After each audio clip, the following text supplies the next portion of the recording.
Hi, guys. My name is Carly, and I just recently had a heart transplant. And after this operation, my life made a U turn, which is what I want to tell you now. I've had heart problems since I was a child, but every year it got worse and worse. The doctor told my parents that if I didn't get a transplant, I would die soon, but he warned that such an operation carries certain risks and that there's a possibility of my death during it. My parents thought for a long time and signed the agreement. I was quickly put on the waiting list for a transplant, and within a couple of weeks, I was in the hospital room for a new heart. The operation was successful and without any complications. And all the while, I was burning with curiosity about whose heart I had been transplanted. I went through a bunch of options and questioned my parents, but the only thing they told me was that this woman was really cool, and that thought was firmly planted in my head. Because of this, I often had dreams where I was completely different. I found myself in a role of a femme fatale in a cool outfit sitting on a powerful bike. Every morning, I thought about the fact that I was dreaming about my donor and that the spirit of this woman was gradually taking possession of me. After all, everything was not limited to dreams because my temper also began to change. After I was discharged, I stayed home for a while and then went to school, and the first strange incident happened there. I was harshly rude to a classmate who took my notebook to copy my homework without asking me. Before that, I had always tolerated his antics, but now I did not remain silent and told him everything. I didn't mince words, and he got so nervous after all my insults that he put the notebook back in its place and did not come near me all day. Why was this an achievement for me? Because I'm the main nerd in the class. Everyone cheats off my tests, reviews their work as well as homework. But at the same time, no one is friends with me and no one talks to me. I'm an outcast straight-A student with whom no one notices. I didn't know what was happening to me, but I liked it, surrendering to a strange urge. I came to school in a cool new outfit. I was wearing a studded leather vest, a black skull t-shirt, and ripped jeans. My classmates and teachers looked at me in utter shock. I was finally getting noticed. But along with the style, my behavior had suddenly changed. Now in class, I didn't write my notes in a notebook, but stuck to my phone. And I also had some special courage and impudence. I also got into a fight with a girl. This incident occurred in the dining room where a girl stood next to me and said, I look like a scarecrow. And instead of saying nothing, I called her names in response and splashed a glass of compote on her white blouse.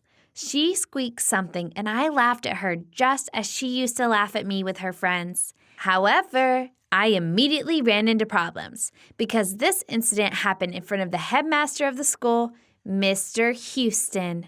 He immediately called me to his office for a conversation. Mr. Houston said he didn't recognize me because I used to be such a good girl. You are a totally different person, he said to me. And then it hit me. Well, of course. It's just that I wouldn't have had the courage to stand up for myself and become so cool in an instant. It's all because of the heart transplant. I must have shared the character of that tough woman with it, but I liked my changes because I wanted to be as cool as my donor. After the conversation with the headmaster, I had a desire to do something so crazy that I would be remembered forever in this school. And I came up with a good idea that I discussed with some guys that everyone was trying to avoid. They checked it out and promised to help. We met them that night right outside the school and made our way in through the back entrance. The guard was asleep at his post, and we began to put our insidious plans into practice so that tomorrow everyone would be shocked, and you know we did it. In the morning, there was a real commotion at school because toilet paper was scattered everywhere, and graffiti was painted on some of the lockers, and there was a bucket of cold water hanging over the door of our classroom, which was spilled on our teacher because he was the one who opened it. The boys and I laughed loudly at him, and he got angry and complained to the headmaster. Mr. Houston quickly identified us on the cameras we'd forgotten about and called us in. By the way, his office also suffered a little from our pranks because now instead of the sign headmaster, there was a sign of Mr. Boring. The headmaster was angry with us. and demanded that we bring our parents to talk after school. I would have been afraid of this because only a short time ago I would have shuddered at just one small remark.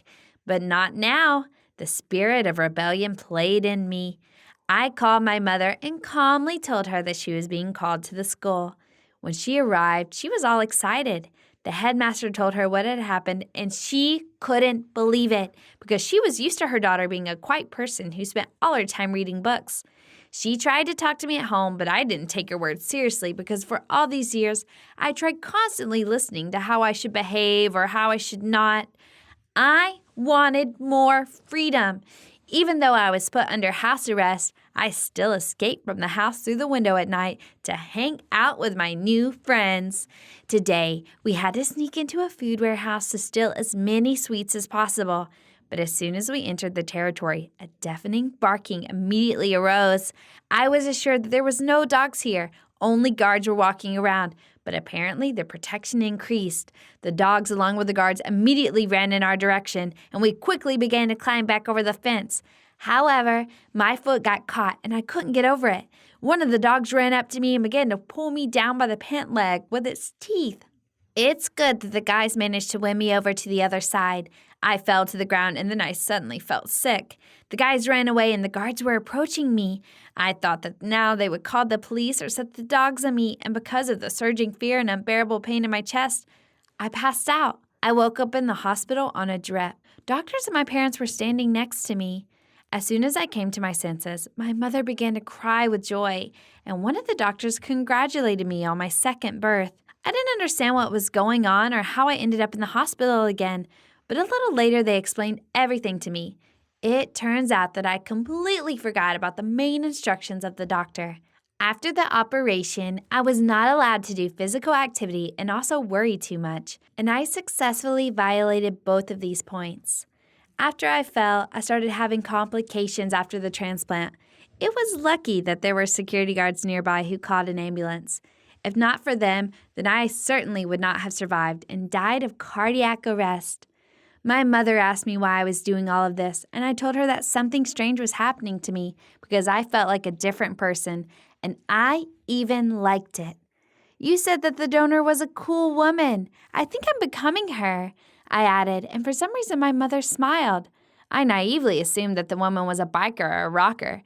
But it turned out to be completely different. When my mother read her questionnaire, she learned that she was once a volunteer, a blood donor, and also worked as a nurse. She was a woman with a very kind heart, and my mother wanted it to go to a very good and also kind girl. That's to me. That's what her coolness was about. I felt ashamed for my inappropriate behavior and for scaring my parents so much. All my changes in character were nothing more than the stress after the operation and strong self-persuasion. No donor spirit entered me because I invented it myself. But my parents reassured me and told me that it was never too late to improve. And after I was discharged, I got rid of my rocker clothes as well as my terrible behavior. I wanted to be worthy of this heart, so I joined the volunteers who helped homeless animals. Do you think life can change after a heart transplant? Or is it self-persuasion? Write your opinion in the comments, click on the thumbs up button, and share this video with your friends.